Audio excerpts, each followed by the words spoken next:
exponents and properties of real numbers. So I have an example. So I have 4 to the 7th, and it's going to be 4 times 4 times 4, 7 times, right? So it's called exponential form, which is the 4 to the 7th, and the 4 is called the base, and 7 is called the exponent. So it's important to realize what's being raised to a certain exponent. So we're going to have some tricky problems with exponents for sure. So you might see things, and notice how all three of these look similar. So we have negative 2x to the 4th, negative 2x to the 4th, and negative 2x to the 4th. All right, they all are read exactly the same way. So knowing what your base is very important.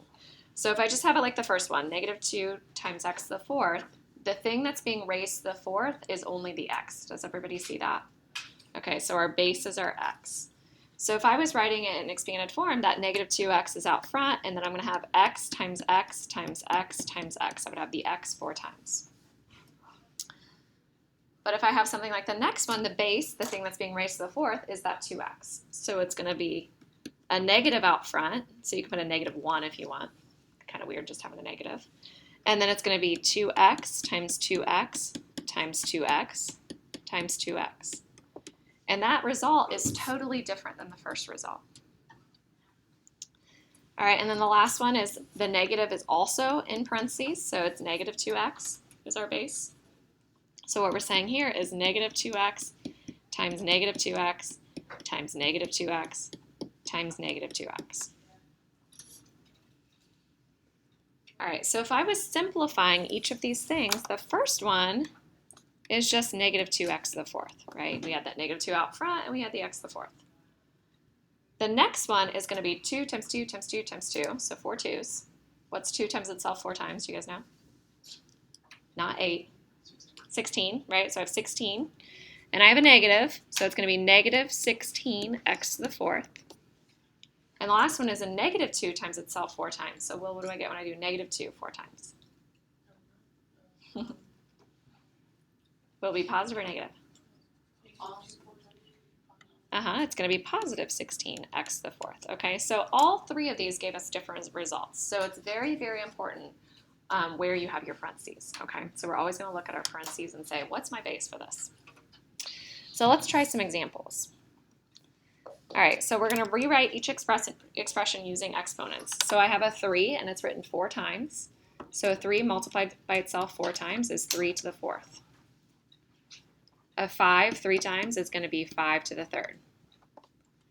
And x 5 times is going to be x to the 5th. I'm guessing that you feel pretty comfortable with things like that. This next one has a 2 twice and a 5 3 times. So it's 2 to the 2nd times 5 to the 3rd. And the last one, I'm going to put a negative 3 in parentheses, so I'm going to square it. What would that be? Negative 3 squared. Positive 9, right? Negative 3 times negative 3, positive 9. And then we have the 2 times itself 3 times. So I'm going to do negative 3 in parentheses squared times 2 cubed. All right, so now we're going to go the opposite direction. So now we're going to write it in expanded form, and then we're going to find the result. Okay, so we're going to simplify as much as possible. So if I have 2 to the 5th, it's going to be 2 times 2 times 2 times 2 times 2. If you're finding out what that is, you're going to do just a couple at a time. I have 4 times 4 times 2. So I get 16 times 2, which is 32.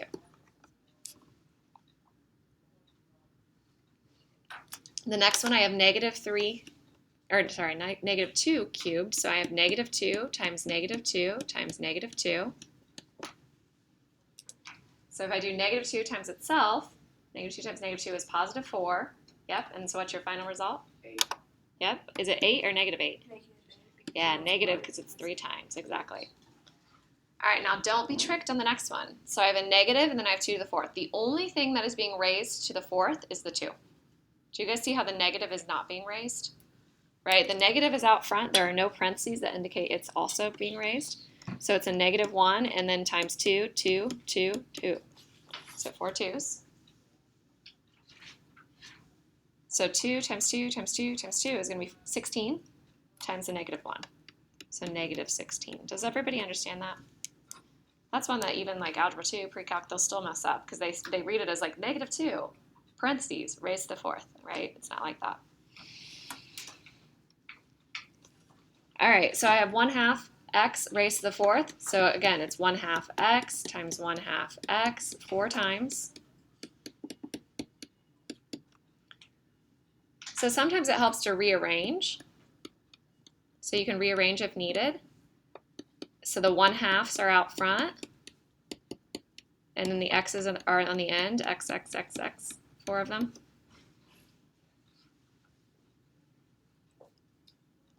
You can do that if you want to, you do not have to. So our 1/2 times 1/2 times 1/2 times 1/2. Anybody have any guesses on that? Do you know, Max? 1/16. Yep, 1/16. And then we have x the 4th.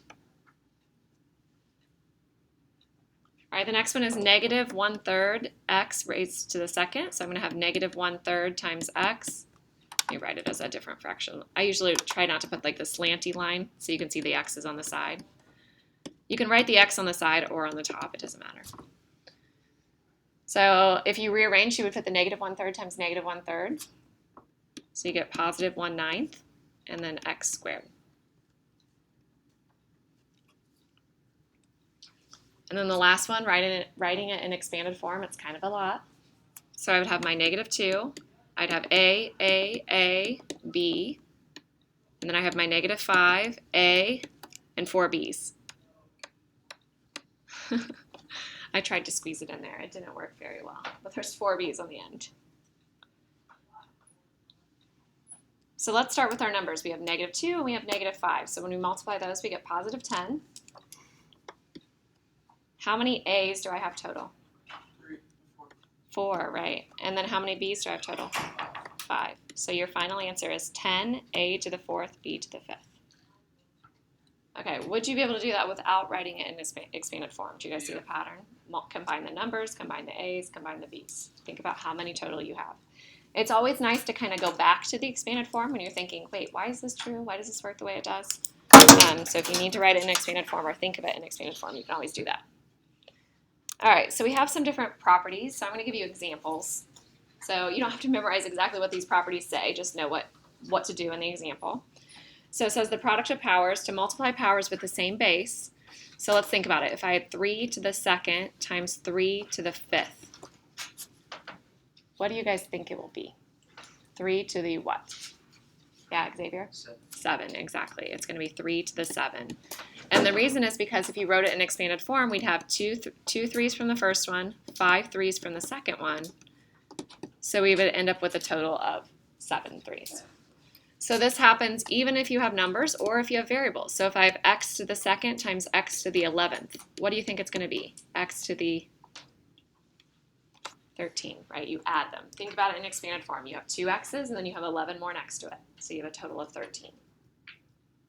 All right, the quotient of powers. So it says if you're dividing powers with the same base. So if I had, 5 to the 5th over 5 to the 3rd, right, we subtract our exponents. So Xavier, what would we get? 5 to the 2nd. And the reason is because we'd have 5 times itself 5 times. And then 5 times itself, we'd have 5 3 times. And it's just basically a big fraction. And we know with fractions that if I have anything in the top that reduces out with anything on the bottom, I can reduce them. So what I would do is I would say, okay, divide by 5, divide by 5. Divide by 5, divide by 5, right? So you would do this on the top and the bottom 3 times, and you would be left with 2. So your answer would be 5 squared. So you guys see, all you need to do at the beginning is subtract the 5 and the 3, and you get your answer right away. Okay, this is one that people have a hard time with. Let's do it with x's. So let's say I have x squared raised to the 3rd. Everybody always wants to say it's x to the 5th. Okay, it's not x to the 5th. You have to be kind of careful. If you need to write it in expanded form to see why this is true, we had x squared cubed. So I'm going to multiply x squared by itself 3 times. And then think about it in expanded form. How many x's would I have all lined up?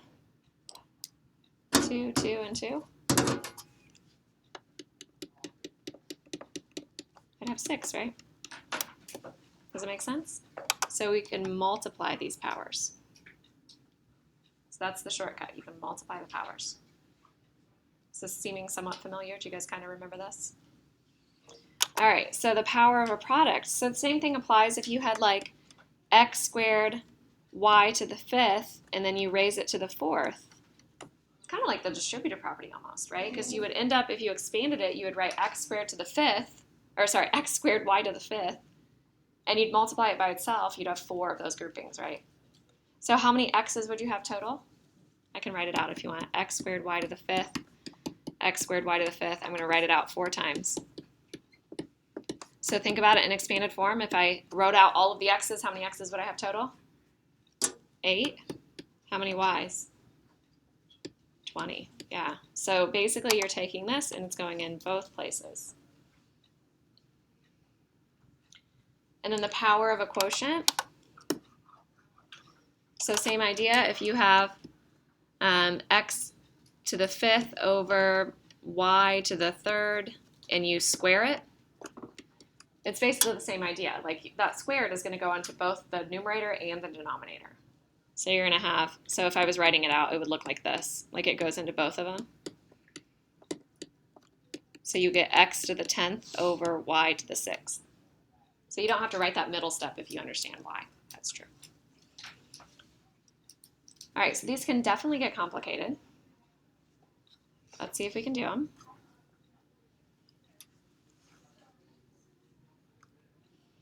All right, so number 1, we have 5 cubed times 5 to the 4th. What would we have? 5 to the... Can you go back to Yep. Yep. So if I have 5 to the 3 times 5 to the 4th, how many 5s would I have lined up if I wrote it in expanded form? Maya, what do you think? Which one is it? The first one, the next. So 5 to the 3 times 5 to the 4. That would be 5 to the 7. Yeah, it'd be 5 to the 7. If you wrote it out in expanded form, you don't have to do that on your paper, but you think it in your head, right? You say, okay, I'd have 3 5s lined up, I'd have 4 5s lined up, I would have a total of 7 5s. So it's going to be 5 to the 7. All right, the next one. So you can think of it in expanded form. You don't have to write it. So I'm going to write it, but you guys don't have to. This is what we have. How many x's do we have? Yeah, we have 6, right? How many y's do we have? 4. And what about the numbers? Just a 5 out front, right? So I have 5, x to the 6th, y to the 4th. So we combined the x cubed and x cubed, and we multiplied them. X cubed times x cubed is going to be 3 x's and another 3 x's, a total of 6 x's. All right, so the next one. You can think of it in expanded form if you need to, but if you can do it without it, that's kind of the goal. That's going to be our goal, to do these without expanded form. So imagine you have 3 x's on top, and you have 2 x's on the bottom. We know that it's a fraction, and we reduce fractions. Whatever factor we have on the top and the bottom, we can reduce by. Just like if I had like 15 over 10, what I'm thinking of is 5 times 3 over 5 times 2, and I'm canceling those 5s, right? That's what we're doing here. So I have an x and an x that will cancel, and I have another x and an x that will cancel. So the shortcut is to look at your x cubed and your x squared and subtract your powers. 3 minus 2 is going to be 1. So I get x on top, and I get y to the, oh, I'm writing it kind of close there. So I get x and then y to the 7th still. That's my answer. Now where it gets to be kind of complicated is where you have more on bottom than you have on top. So what if I had x the 5th over x to the 9th? What do you guys think I would write when I have x the 5th over x to the 9th? Yeah, Cameron? What do you think? I wasn't writing Oh, you weren't? Okay. Xavier? x to the negative. You could write x to the negative 4, or you could write it as 1 over x to the 4. Do you guys see how negative 4 would work if I did 5 minus 9? Right, 5 minus 9 is negative 4. I prefer to think, where are there more of them? There's more on the bottom. So as I reduce out 5 on top and 5 on the bottom, I still have 4 on the bottom. Do you guys understand what I'm saying by that? So I usually write 1 over something. We'll talk about negatives in a second. All right, so this next one, any guesses? Sarkis, what do you think? Which one, number 4? Yeah. So that would be 8, or not 8, 4 is 8x. Uh-huh. And y to the? 12. Uh-huh, exactly. So he brought the 4 in, he brought the 4 into both of them. Does everybody see that?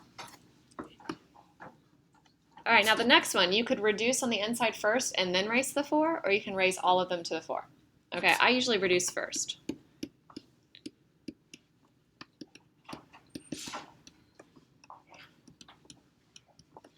Okay, so I would say, okay, I have an x on top and I have x squared on the bottom. So what do I get when I have an x and then I have x squared on the bottom? You could say x to the -1, but I'm going to go ahead and make it an x on the bottom. Do you guys see? Because if I had 1 on top and 2 on the bottom, 1's going to cancel on the top and the bottom. I have 1 left on the bottom. So I'm going to have a x on the bottom. I still have my y squared on top, and I still have the z on the bottom. And now I raise it to the 4th. So when I raise it to the 4th, every single exponent is going to be multiplied by 4. So I'm going to have my y to the 8th. What about this x and the z? What are the invisible exponents there? Right now they're 1s, right? So I'm going to have x to the 4th, z to the 4th, like that. And that's going to be your final answer. If you need to write it in expanded form, go ahead and write it in expanded form. Not a big deal. All right, so let's simplify the inside first. So if I have a to the 5th, so 5 a's on top, 3 a's on bottom, I'm going to be left with 2 a's on top. If I have 3 b's on top, 2 b's on bottom, I'm going to be left with 1 b on top. And then all of that is going to be cubed. You can put an over 1 if you really want to, or you can leave it off. It doesn't matter. Remember, anything over 1 is just itself. Oops. So let's see. Colin, what's your final answer? Or Yep. A to the, a to the second. oh, hang on, Wait. 6. And Final answer. Yep. I'm not there yet. okay. So we have a to the 2nd times b, and then it's all raised to the 3, so I'm going to have a to the 6th, b to the 3. Right, I'm going to bring that into both. So if you need to write your invisible 1, and you can, so you remember, okay, I'm going to do 1 times 3, 3. All right, so scale of 1 to 10. 10 being super easy, 1 being super hard. Where are we right now? Like 5. A 5. 8.675. That's 765. That's a very, very precise answer. Oh, wait, 5.5. 5.5. Anybody get a 10? I think Xavier is. Yeah. Maybe Caitlin. She's kind of smiling like, oh no. Like a 5. Some of it's extremely confusing. All right. Let's try some more examples. All right, so here's kind of a tricky one. So we have something called the zero exponent property. This is kind of weird. All right, I just taught you guys that we can subtract powers. So we said if we had x to the 5th over x cubed, we got x to the 2nd, right? Yeah. So we're going to do something similar. What if I had x to the 5th over x to the 5th? That would be x to what power? 0. 0. But what is any number divided by itself? Like if I had 7 over 7, what would that be? 1. So any number raised to the 0 power is equal to 1. Except for 0. We never talk about 0 to the 0. 0 to the 0 is actually undefined. We don't know. Is it 0? Is it 1? It blows your mind. What is it? 0 to the 0. We don't know. All right, so even if you have like 2xy cubed over 4z raised to the 0, that all is 1 because our whole power, all of it was raised to the 0.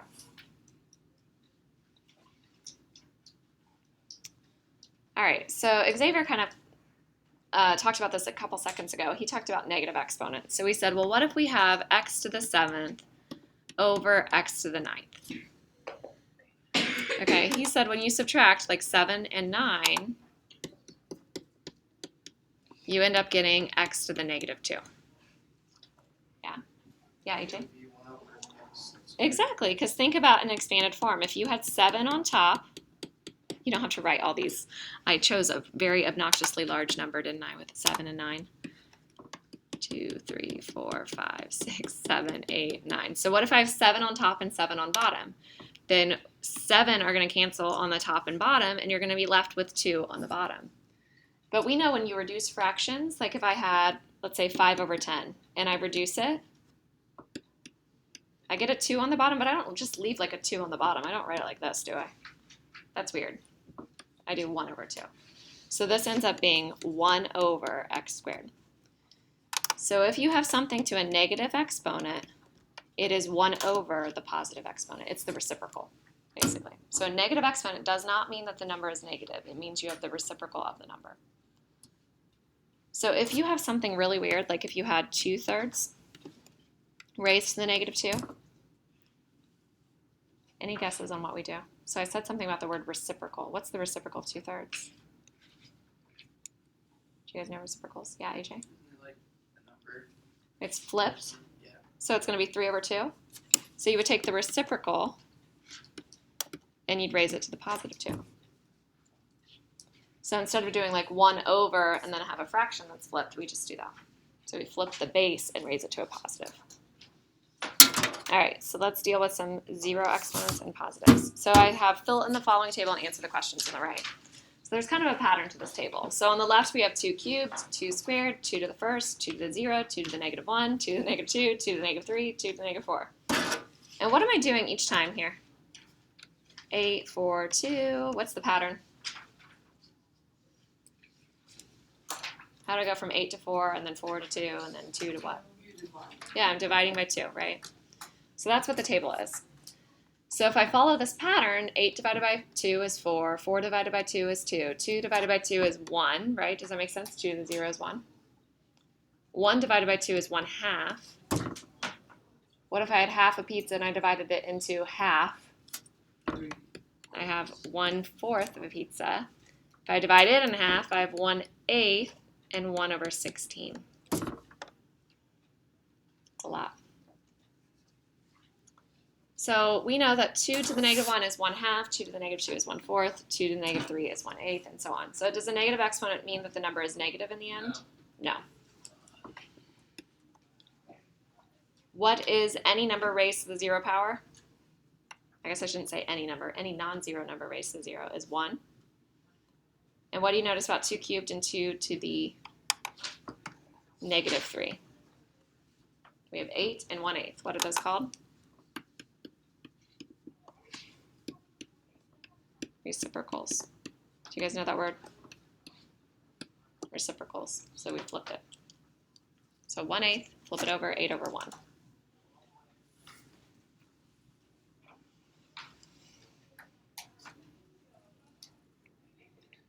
All right. So if I have 4 to the negative 3, do not let that scare you that you have a negative exponent. You can always rewrite it. So you can say instead of having 4 to the negative 3, I have 1 over 4 to the positive 3. Now it's less scary. Does anybody know 4 cubed? It's a hard one. Let's start with 4 times 4. 4 times 4 is 16. So we have 16 times 4. I taught you a trick to multiplying by 4. So yeah, what do you get? It's 64. It is 64. So if you multiply by 4, you can double the number and double again. So if I had 16 and I double it, I get 32. Double again, I get 64. So I get 1 over 64.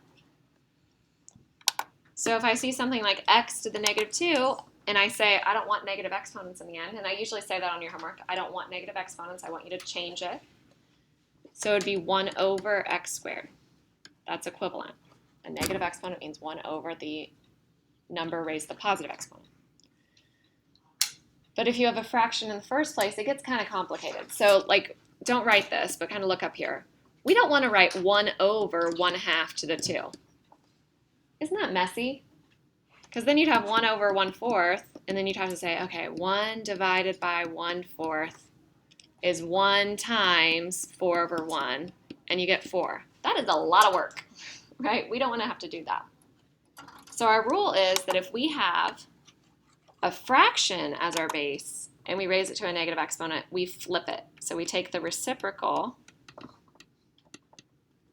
so we make it 2 over 1, or 2, and we raise it to the positive exponent. So 2 over 1 squared is going to be 2 times 2, which is 4. Much easier, isn't it? So if you have a fraction for the base, that is much faster to do that. All right, how about number 4, complicated? Yeah? It looks like it just equals 1. It does equal 1, but doesn't it look so complicated? Are you like, oh my gosh, I got to do this whole problem? You don't. It's all raised to 0. Okay, so that brings us to number 5. Is number 5 1? Yes. No. Close. Caitlin, what do you think?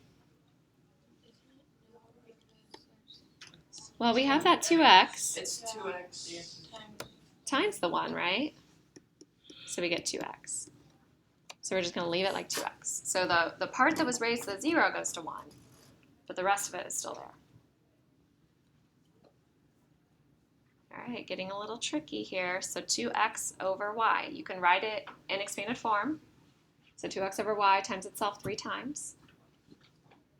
All right, so if I did that, I'd have 2x over y times 2x over y times 2x over y. That's not a hard one to write in expanded form. It wasn't like I raised it to the 20th. So look at your numerator. 2x times 2x times 2x. What would we get? 8x cubed, right? 2 times 2 times 2 is 8. X times x times x is x cubed. And the denominator? Y cubed. So could you do it without writing it in expanded form? Are you guys used to doing this now? The big thing that people forget is they forget to raise the 2 to the third as well. So basically that third power goes into everything. So you have 2 to the 3, x to the 3, y to the 3. That's how you get 8x cubed, y cubed. All right, you guys want to try the next one? Go ahead and try it, see if you can get it.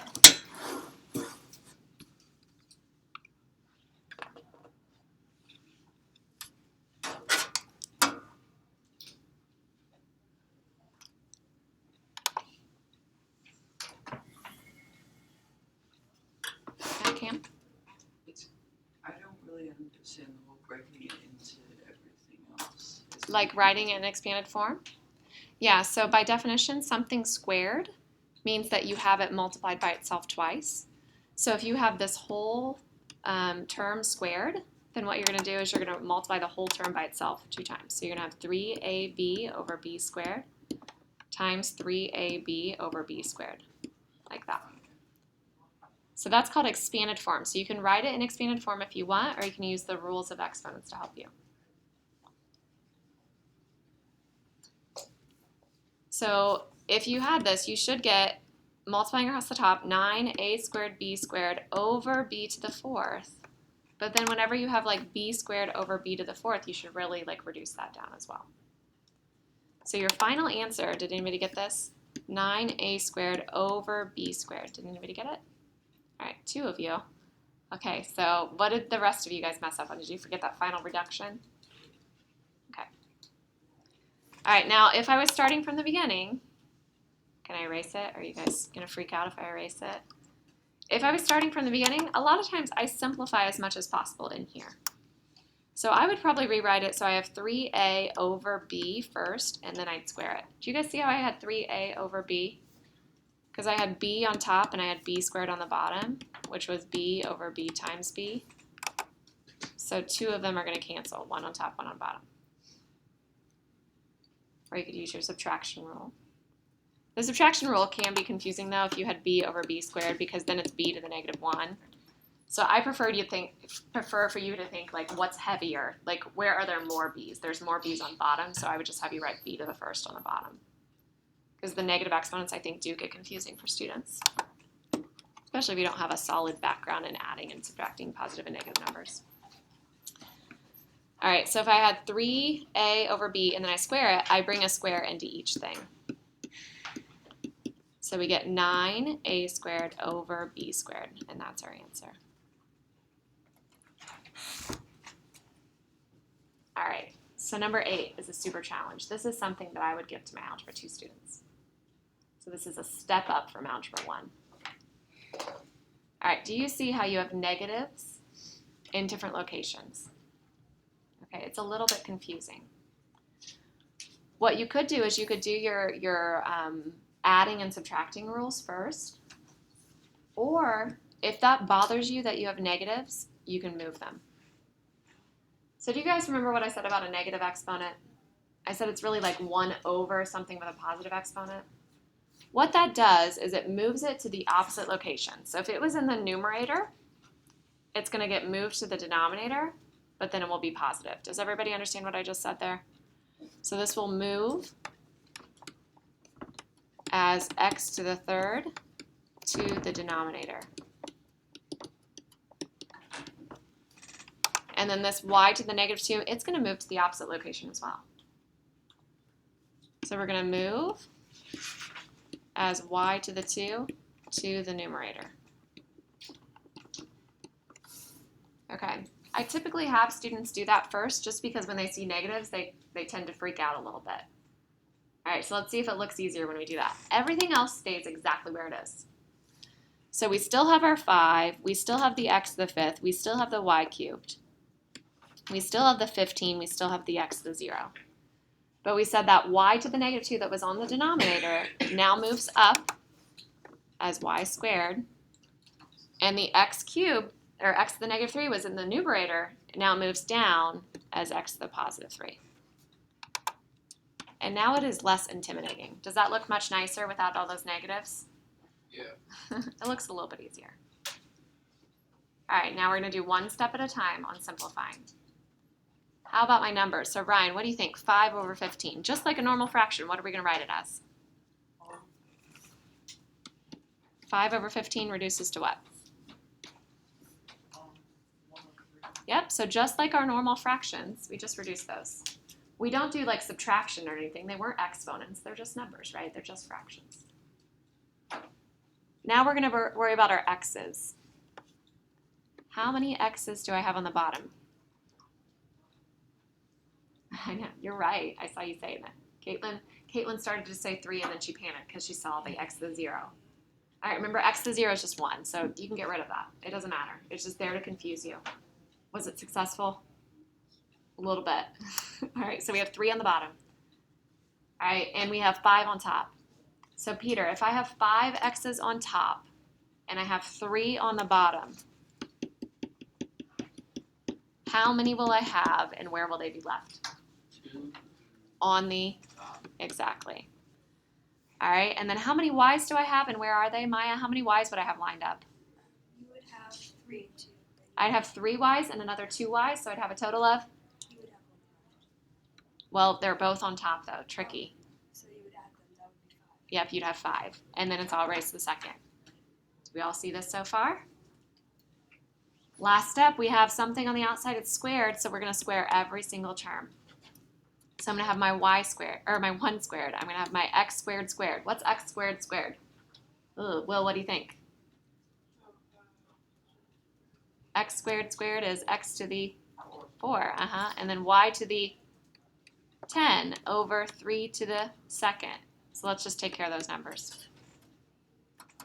1 squared is 1, x to the 4th, y to the 10th, all over 9.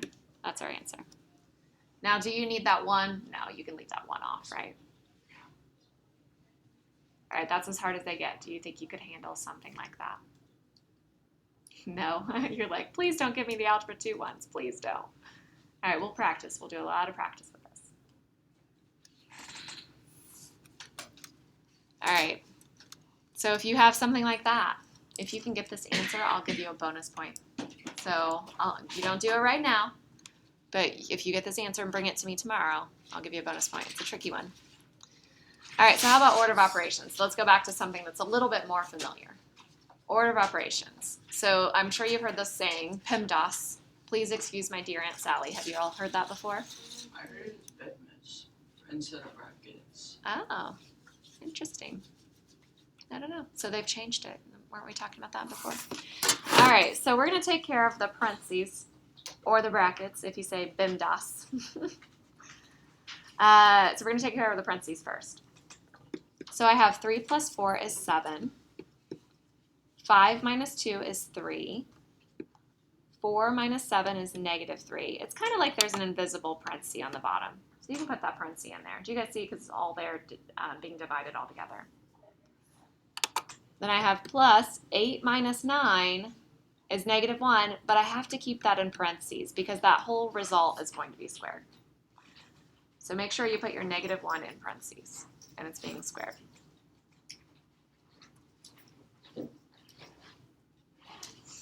All right, so you guys can do a couple different things here. You could multiply the 7 and 3 and then divide by negative 3, or you can reduce out the 3 and the negative 3. You would be left with a negative 1. Let's say we multiply and then we'll divide next. All All right, how about negative 1 squared? Peter, what do you think? Negative 1 squared. 2. Nope, multiplied. Negative 1 times negative 1. 1, right? Do you see it? All right, now I have 21 divided by negative 3. So Tessa, what's 21 divided by negative 3? Negative 7. And then plus 1. Negative 7 plus 1 is negative 6. So our answer is negative 6.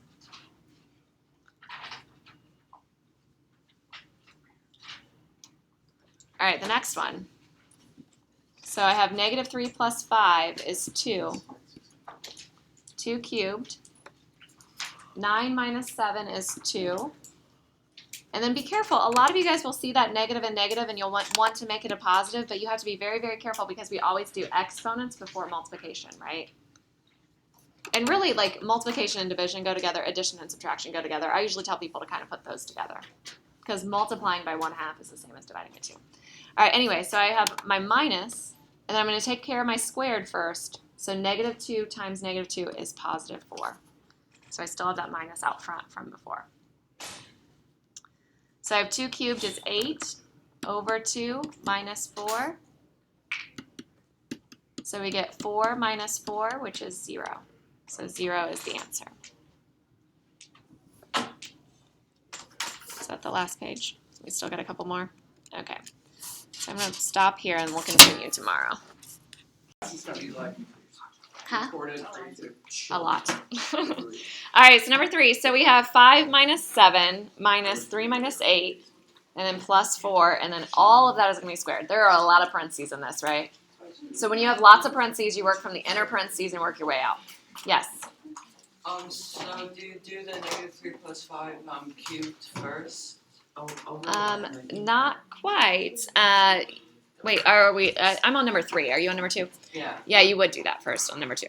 All right, so we're going to look at the 5 minus 7, and we get negative 2. And then we look at the 3 minus 8, and that's negative 5. But we still have a minus in between them. So I'm going to have minus a negative 5. Then I have plus 4. And I have all of that is still squared. All right, now you cannot bring the exponent into the addition and subtraction. Like we're going to do the exponent at the end after we take care of the whole parentheses. All right, so I'm going to do negative 2 minus a negative. Some of you guys had trouble with this on your quiz. Minus a negative. When you see that, it's plus, right? If I take away, remember our little tokens, if I take away negative tokens, it makes my result more positive, right? It's like adding 5. So I'm going to have negative 2 plus 5 plus 4 squared. So negative 2 plus 5 is 3 plus 4 is 7. So I have 7 squared. Do you guys know 7 squared? 49. Good. All right, so that's that one. So when there's lots of parentheses, work on the inside and work your way out. Do you have your notes? All right, so this next one, not as many parentheses. So I have 6 plus 15 divided by 7 minus 8. So I have to do my parentheses first. So my parentheses is going to give me 21. Then I have divided by 7 minus 8. All right, so now I'm going to do division before I do that subtraction. So I don't want to do 7 minus 8. Yeah? You would do 3 minus 8 since 3 minus 8. So your final answer would be? negative 5. Negative 5. So how did these go on the homework, the order of operations? Did you guys feel pretty good about the order of operation ones? All right, so the next one. So I have 2 minus 7 times 6 minus 3. And a lot of people will see that 6 minus 3 and they'll do that. Because you just kind of get in a hurry and you're like, oh, 6 minus 3, I know that, that's 3. All right, but you have to do your order of operations. So we're going to take care of the parentheses first. So I'm going to have negative 5 times 6 minus 3. So after I take care of parentheses, I look for exponents. Don't have any of those, right? I do have multiplication, though, so I'm going to do the multiplication. So I get negative 30 minus 3. So your answer is negative 33. Yep. Good. All right, so the next one. So I have 9 over 5 minus 2. So I get 9 over 3 times 11 minus 4. So when there's something on the denominator, it's kind of like an invisible parenthesis. It's like 9 divided by that whole thing. So the whole thing is in parentheses. So I just went ahead and did that there. So I'm going to do my order of operations. I took care of my parentheses. Don't have any exponents. I need to do multiplication and division. So I'm going to do the 9 divided by 3, and I get 3 times 11 minus 4. Don't write 7 there. right? So 3 times 11, 33. 33 minus 4, so we get 29. So a lot of older people will really hate these types of questions because back in the day, so I have a friend that she's 70-something. Yeah, it's pretty old. Back in the day, they would put parentheses here. And they would have parentheses in the problem. So it really bothers them when they see these types of questions to not have the parentheses. It's kind of different. Yeah, have you guys seen those little Facebook things where it's like, what is this number? And it's like 3 plus 0 minus blah, blah, blah. And people have a hard time with that. Yeah. Yeah. Is it on purpose that these three questions are the same as all? Oh, were they the same as the homework? Man, oh. Sometimes I copy things over from different places. That's terrible. All right, here we go. So properties of real numbers. So we have the commutative, associative, identity, inverse, and distributive. Okay, so you will need to know these properties. Just like you needed to know rational numbers, irrational numbers. Do you guys finally have that down? So you're going to need to know these properties as well. So there are ways to memorize these. So commutative property.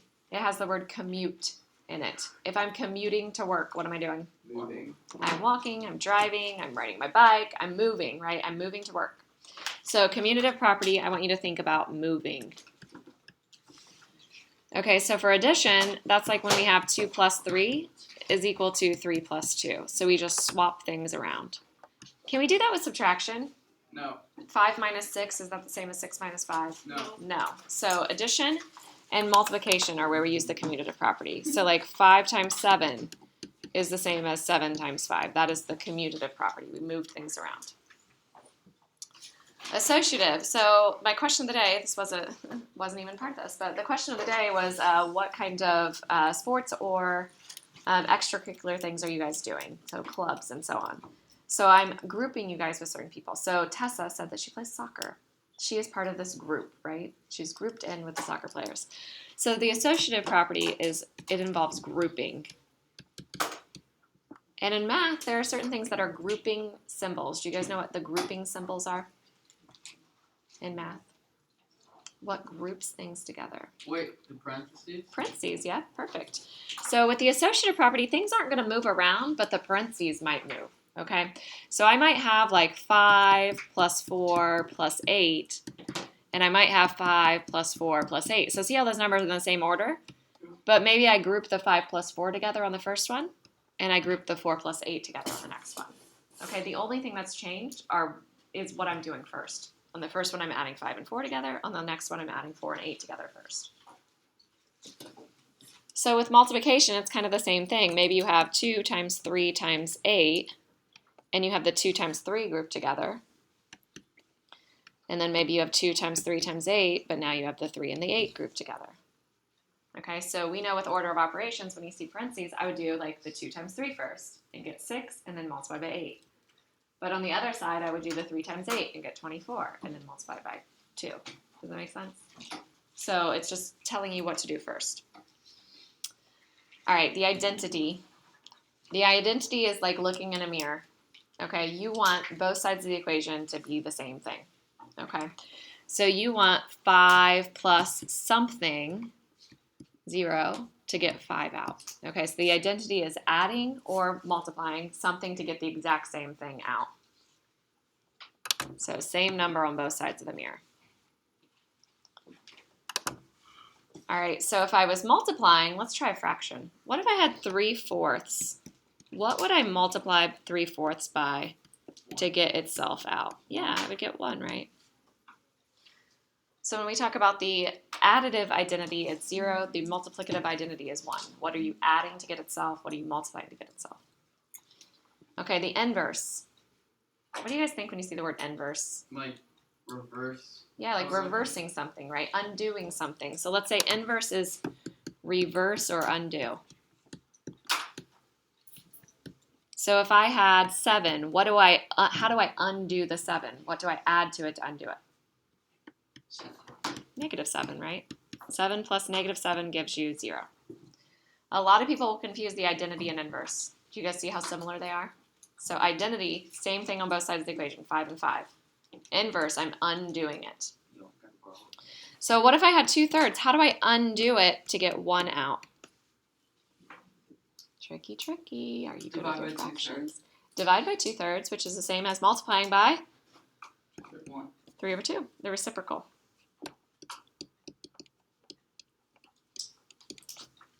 I feel like we should have a math spelling bee. RECIPROCAL, reciprocal.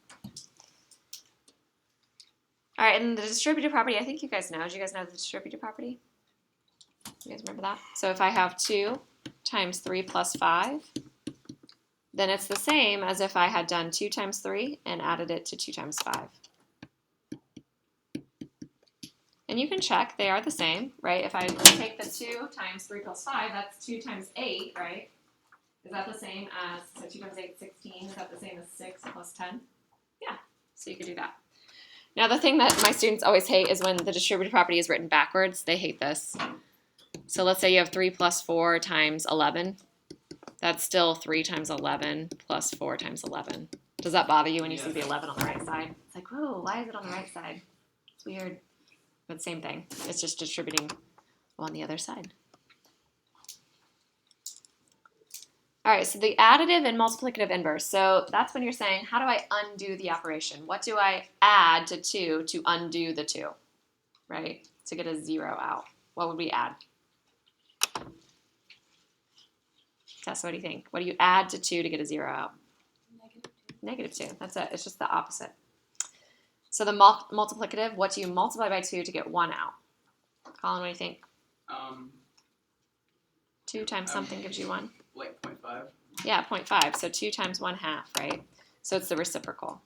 So for the additive, it's the opposite. By opposite, we mean you change the sign. And for the multiplicative, it's the reciprocal. So for the additive inverse of -4, it's going to be 4. The multiplicative inverse is going to be its reciprocal. What's the reciprocal, Cam? What do you think? So it's like -4/1. So if you flip it over, what do you get? 1/4. Yep, and it's negative. So -1/4, exactly. All right, -1.5. This is tricky. The additive is easy. It's just 1.5. Xavier, can you get the multiplicative? Close. Not What else you quite. can get? You're kind of close. So let's rewrite this. 7/8. Yeah, this is -3/2, right? That's what -1.5 is. It's -3/2. So it would be, what'd you say? -2/3, perfect. So the additive for 4/7 is -4/7. The multiplicative is 7/4.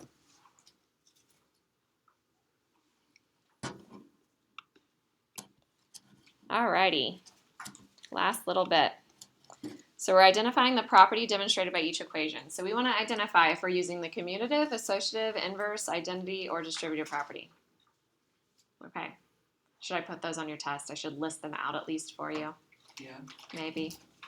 All right, so let's identify the property demonstrated by each equation. So if I have 2 times 3.7 equals 3.7 times 2. Did I move things around? Yeah. What do you think? It would be commutative, I think. Yep, that is the commutative. And we always say like property of either addition or multiplication, except for distributive where it's both. Peter, are you with me? Yes. So we're going to say commutative property of multiplication.